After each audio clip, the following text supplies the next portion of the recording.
नमस्कार। इस वीडियो में हम बिजनेस कॉरेस्पॉन्डेंट्स की सेवाओं से जुड़े जोखिम और एजेंट्स के लिए जरूरी जोखिम प्रबंधन कौशल के बारे में जानेंगे। सबसे पहले जानते हैं कि जोखिम प्रबंधन क्या होता है। बैंकों की ओर से सेवाएं देते समय एजेंट्स को कई प्रकार के जोखिमों का सामना करना पड़ सकता है। ये जोखिम ग्राहकों, अन्य एजेंट्स, कॉर्पोरेट बिजनेस कॉरेस्पॉन्डेंट्स या बैंकों को प्रभावित कर सकते हैं।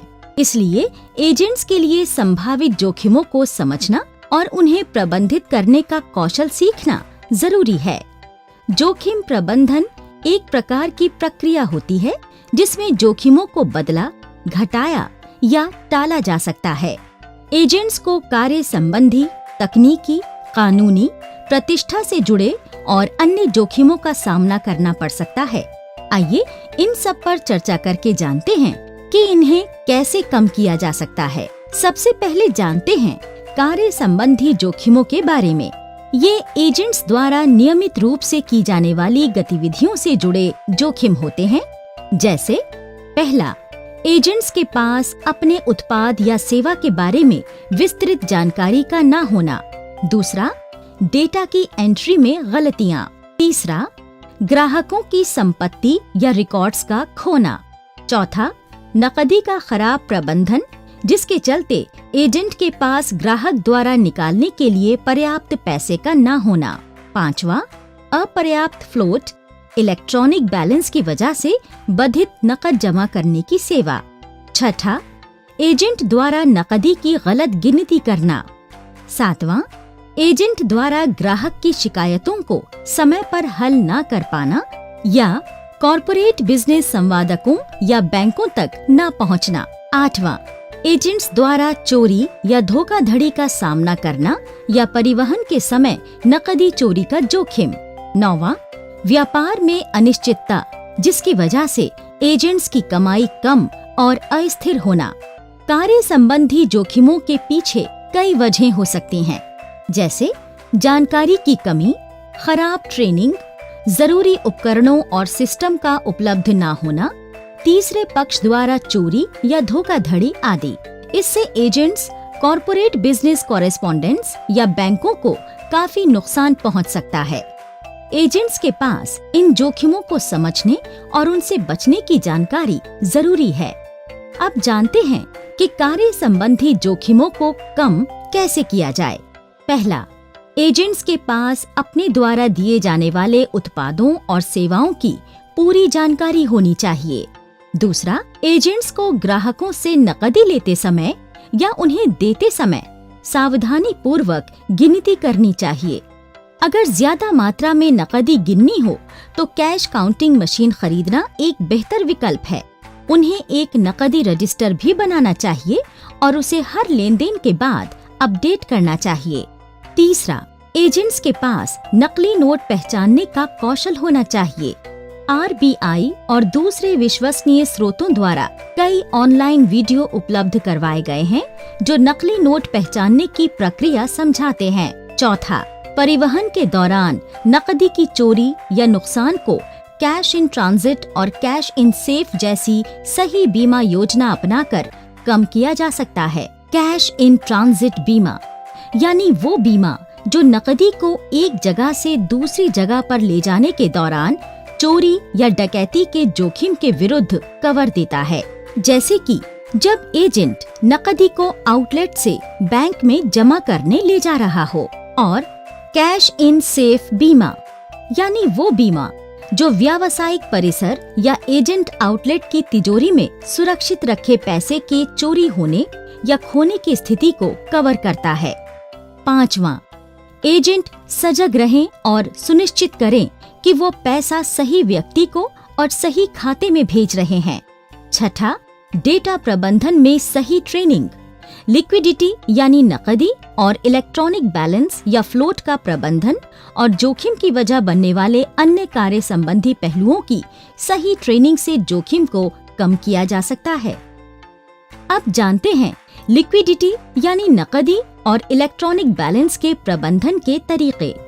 पहला, व्यवसाय की जरूरतों के हिसाब से पर्याप्त लिक्विडिटी यानी नकदी और ई फ्लोट बनाए रखें। दूसरा, बिना सोचे समझे अनुमान लगाने की जगह साप्ताहिक, मासिक और विविध अवसरों के डेटा का आकलन करके नकदी और फ्लोट की जरूरतों का सटीक अनुमान लगाएं। तीसरा, केवल कैश इन और कैश आउट की जगह कई बैंकिंग सेवाएं प्रदान करें। चौथा, साथ ही एजेंट्स नजदीकी बैंकों या एटीएम्स और कॉरपोरेट बिजनेस कॉरेस्पॉन्डेंट कर्मचारी के साथ नकदी और ई फ्लोट प्रबंधन के लिए तंत्र स्थापित करें। पांचवा, एक बैकअप तंत्र तैयार रखें जिसका इस्तेमाल किसी दिन लिक्विडिटी प्रबंधन के नियमित तरीके में समस्या होने की स्थिति में किया जा सके। छठा, ग्राहकों को इलेक्ट्रॉनिक भुगतान के लिए प्रोत्साहित करें ताकि नकदी की कम जरूरत पड़े। फ्लोट प्रबंधन के बाद अब जानते हैं डेटा प्रबंधन के कुछ तरीके। पहला, ग्राहकों के डेटा को पूरी तरह गोपनीय रखें। दूसरा, लेन देन के रिकॉर्ड को नियमित अपडेट करें। तीसरा, काम में आसानी के लिए डिजिटल फाइलों का नाम और वर्गीकरण एक स्टैंडर्ड फॉर्मेट में करें। चौथा, डेटा का नियमित बैकअप लें। इनके अलावा एजेंट कुछ और अच्छी बातें भी सीख सकते हैं, जैसे पहला, एजेंट अपने व्यावसायिक कौशल और दृष्टिकोण में सुधार कर सकते हैं। वो अधिक सक्रिय रहकर काम कर सकते हैं ताकि व्यवसाय में वृद्धि हो। रेवेन्यू के नए स्रोत उत्पन्न होने से आय की अस्थिरता कम हो और आगे बढ़ने के अवसर मिले। दूसरा, एजेंट एक मार्केटिंग योजना बनाकर गांव में विभिन्न मार्केटिंग गतिविधियां कर सकते हैं ताकि लोगों में उनके आउटलेट और सेवाओं के बारे में जागरूकता बढ़े। तीसरा, बैंक अपने कॉरपोरेट बिजनेस कॉरेस्पॉन्डेंट और बैंक के साथ परामर्श करके अपने उत्पाद पोर्टफोलियो का विस्तार भी कर सकते हैं। कार्य संबंधी जोखिमों के बाद अब बारी है तकनीक से जुड़े जोखिमों को समझने की। टेक्नोलॉजी में खराबी के कारण तकनीकी जोखिम पैदा होते हैं, जैसे एजेंट द्वारा इस्तेमाल किए जाने वाले सॉफ्टवेयर या हार्डवेयर में समस्या। इसके कुछ उदाहरण हैं। पहला, एजेंट के लैपटॉप, डेस्कटॉप, टैबलेट, पीओएस या माइक्रो एटीएम का खराब होना। दूसरा, बिजली जाने की स्थिति में डेटा का बैकअप ना होना। तीसरा, फिंगरप्रिंट स्कैनर को नुकसान पहुंचना। चौथा, पीओएस या माइक्रो एटीएम के प्रिंटर में स्याही या पेपर रोल का ना होना। पांचवा, नेटवर्क या सर्वर में समस्या आना। छठा, विविध कारणों की वजह से लेनदेन का असफल होना या अधूरा छूटना। सातवां, लेनदेन के डेटा या ग्राहकों के डेटा और रिकॉर्ड्स का खोना। तकनीकी जोखिमों की वजह से सेवा को रोकना पड़ सकता है, जिसके चलते सेवा में देर, सेवा से इनकार करने, ग्राहकों में असंतोष, शिकायतों और व्यवसाय में नुकसान की स्थिति बन सकती है। अब जानते हैं कि तकनीकी जोखिमों को कम कैसे किया जाए। पहला, एजेंट्स को नियमित रूप से सिस्टम और सॉफ्टवेयर का रखरखाव करना चाहिए। इसमें कुछ चीजों का ख्याल रखना जरूरी है, जैसे उपकरण को किसी प्रकार की क्षति, धूल और पानी आदि से सुरक्षित रखें। सुनिश्चित करें कि बिजली की आपूर्ति स्थिर रहे। अगर नहीं है तो स्टेबलाइजर लगाएं। पावर बैकअप विकल्प का भी इंतजाम रखें। क्षेत्र में सबसे अच्छा कवरेज देने वाले मोबाइल नेटवर्क का कनेक्शन लें। एक साथ कई सिम कार्ड रखें ताकि मुख्य सिम का नेटवर्क न चलने पर बैकअप सिम रहे। सुनिश्चित करें कि लेनदेन को पूरा करने के लिए सभी सिम कार्ड्स में पर्याप्त डेटा बैलेंस है। ध्यान रखें कि सिस्टम कभी भी किसी अनधिकृत व्यक्ति द्वारा संचालित न किया जाए। दूसरा, हार्डवेयर और सॉफ्टवेयर को नियमित अपडेट और अपग्रेड करते रहें। तीसरा, किसी बाहरी हार्ड डिस्क पर डेटा का नियमित बैकअप लें या फिर गूगल ड्राइव या ड्रॉप बॉक्स पर अपलोड करें। चौथा, हार्डवेयर और सॉफ्टवेयर के रखरखाव, मरम्मत और अपग्रेड के लिए ट्रेनिंग लेने में कॉरपोरेट बिजनेस संवादक स्टाफ या सुपरवाइजर की मदद लें। तकनीकी जोखिमों के बाद अब बारी आती है कानून, अनुपालन और प्रतिष्ठा से जुड़े जोखिमों को समझने की। खराब प्रबंधन, अनुचित व्यवहार, नियामकों का पालन न करने या अपना व्यवसाय चलाते समय एजेंट्स द्वारा कानूनी जरूरतों को पूरा न करने पर वैधानिक या प्रतिष्ठा संबंधी जोखिम सामने आ सकते हैं।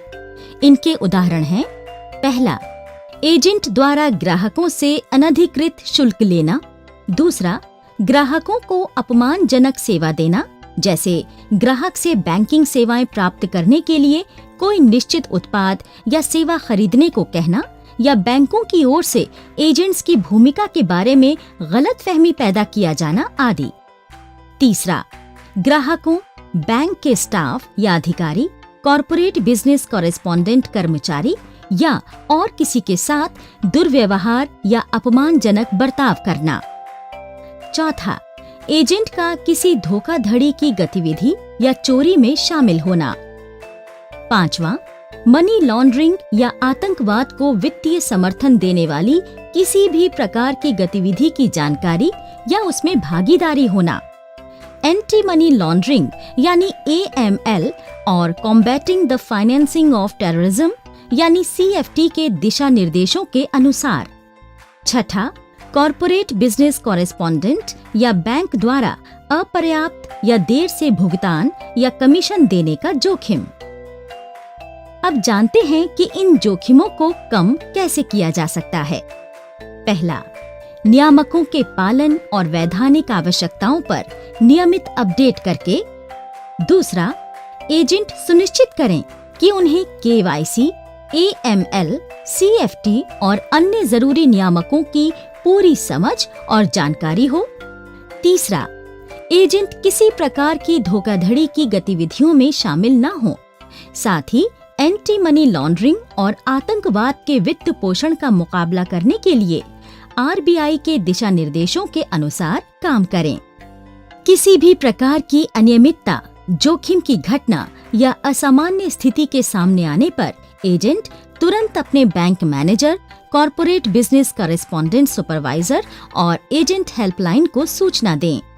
अगर एजेंट समय समय पर दिए गए सुझावों और मार्गदर्शन के अनुसार काम करते हैं तो वे जोखिम को कम करके विपरीत परिणामों को रोक सकते हैं।